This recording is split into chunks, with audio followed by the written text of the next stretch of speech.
আসসালামু আলাইকুম। আমি মোহাম্মদ জামাল উদ্দিন। আমরা কথা বলছিলাম অন্ত্রের স্বাস্থ্য নিয়ে। আমাদের সুস্থ জীবনের জন্য এটি দ্বিতীয় সূত্রের একটি পর্ব। আজকে আমরা কথা বলবো অন্ত্রের স্বাস্থ্য, গাট হেলথ।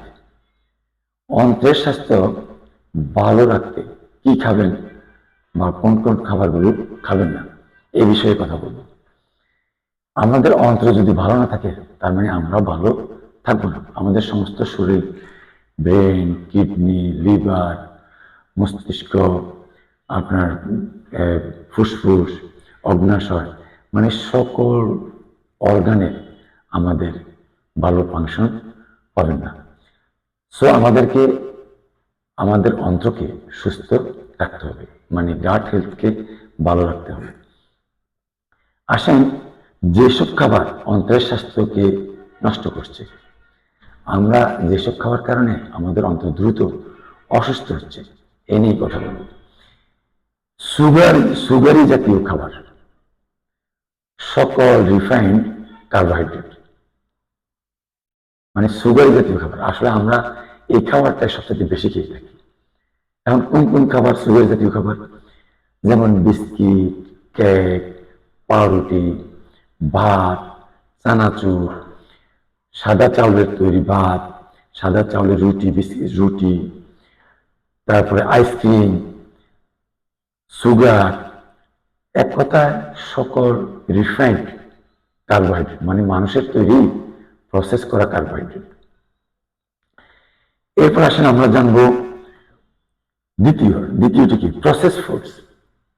প্রসেস ফুডস তো বাজারে সয়লাভ। আমাদের প্রায় সকল খাবারে প্রসেস করা। যেমন কি কি খাবার? রেড মিট, জাঙ্ক ফুডস, এগুলো ফার্মের খাবার, এগুলো হলো প্রসেস ফুডস। রেস্টুরেন্টের খাবার, রেস্টুরেন্টের কি কি খাবার? রেস্টুরেন্টে দেখেন খারাপ পানি, খারাপ তেল, প্রিজারভেটিভ ব্যবহার করা খাবার, খাবারের স্বাদ বাড়ানোর জন্য কিছু জিনিস ব্যবহার করা, যেসব খাবার স্বাদ খুব সুস্বাদু করার জন্য যেসব খাবার মধ্যে ইউজ করা হয়। আমরা তো হোটেলের খাবার খুব স্বাদ লাগে, এটা তো স্বাভাবিক। আমাদের ঘরের খাবারের চেয়ে হোটেলের খাবার অনেক স্বাদ। এই কারণ ওখানে খাবারের মধ্যে খাবারের যে টেস্টিং সল্ট বা টেস্ট বাড়ানোর জন্য কিছু জিনিস ব্যবহার করা হয়। এই জিনিসগুলো আমাদের অন্ত্রকে অসুস্থ করে। তারপরে আসেন 4 নাম্বার কি? Fry foods. ফ্রাই ফুডস কি? বারবিকিউ, এই জাতীয় খাবার ইত্যাদি তো আমাদের ছেলে মেয়েদের কাছে খুব প্রিয়। সকল হোটেলেই বারবিকিউ এখন, বারবিকিউ রেস্টুরেন্ট। যাক, এগুলো খাওয়া থেকে বিরত থাকতে হবে।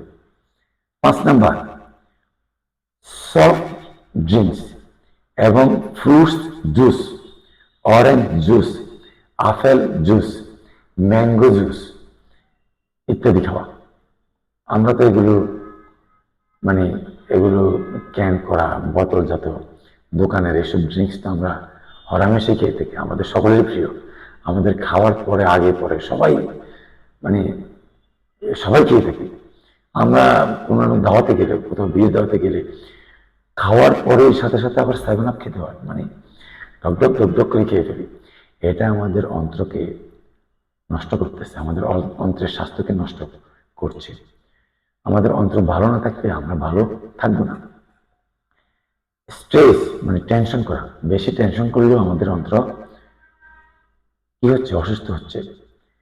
ডেইরি প্রোডাক্টস অর্থাৎ ফার্মের খাবার, ফার্মের মাছ, মাংস, ফার্মের ডিম, ফার্মের মুরগি, সকল ফার্মের খাবার আমাদের অন্ত্রকে দূষিত করে। কারণ ফার্মের খাওয়ার মধ্যে প্রচুর স্টেরয়েড, প্রচুর অ্যান্টিবায়োটিক ব্যবহার করা হয়। এগুলো আমাদের শরীরে এসে আমাদের অন্ত্রকে নষ্ট করে। আসেন 8 নাম্বার কি হবে? খারাপ পানি পান করা। খারাপ পানি কই পাবো? খারাপ পানি কি আমরা খাই? আসলে খারাপ পানি খাই আমরা। প্রত্যেকটা দোকানে বোতলের যে পানি খাই, প্লাস্টিকের বোতলের পানি, এই প্লাস্টিকের বোতলের পানি আমাদের জন্য সবচেয়ে বেশি খারাপ পানি। আমাদের বাড়িতে নলকূপের পানিটা অনেক ভালো আমাদের জন্য। শুধু এটা প্লাস্টিকের যদি কোনো পাত্রে আমরা না রাখি, আমরা যদি এটা একটা ভালো স্টেনলেস স্টিল অথবা কাচের জারে রেখে আমরা খাই, তাহলে এটা আমাদের জন্য বিশুদ্ধ পানি। তাহলে খারাপ পানি পান করা আমাদের অন্ত্রের জন্য, অন্ত্রকে অসুস্থ করে। আসেন 9 নাম্বার, বেশি পরিমাণ কফি, অ্যালকোহল, ধূমপান করা বা মদ পান করা বা এই জাতীয় খাবার, এক কথায় অ্যালকোহল জাতীয় খাবার পানীয় পান করা। অর্গানিক কফি না খাওয়া, আমরা তো কফি খাই, অর্গানিক কফি খাবেন, এটা আবার আমাদের অন্ত্রকে সুস্থ রাখে। কিন্তু অর্গানিক ছাড়া যেসব কফি আছে এগুলো আমাদের অন্ত্রের জন্য বিষাক্ত, মানে আমাদের অন্ত্রকে অসুস্থ করে। ফাইবার না খাওয়া, ফাইবার ফাইবার ফাইবার মানে প্রচুর সবজির মধ্যে প্রচুর ফাইবার থাকে। আমাদের সলিবল ফাইবার এবং ইনসলিবল ফাইবার, এই দুটি ফাইবার লাগবে, এই দুটি ফাইবার আমাদের খাওয়া লাগবে। আমরা ইনসলিবল ফাইবার পাওয়া যায় কোথায়?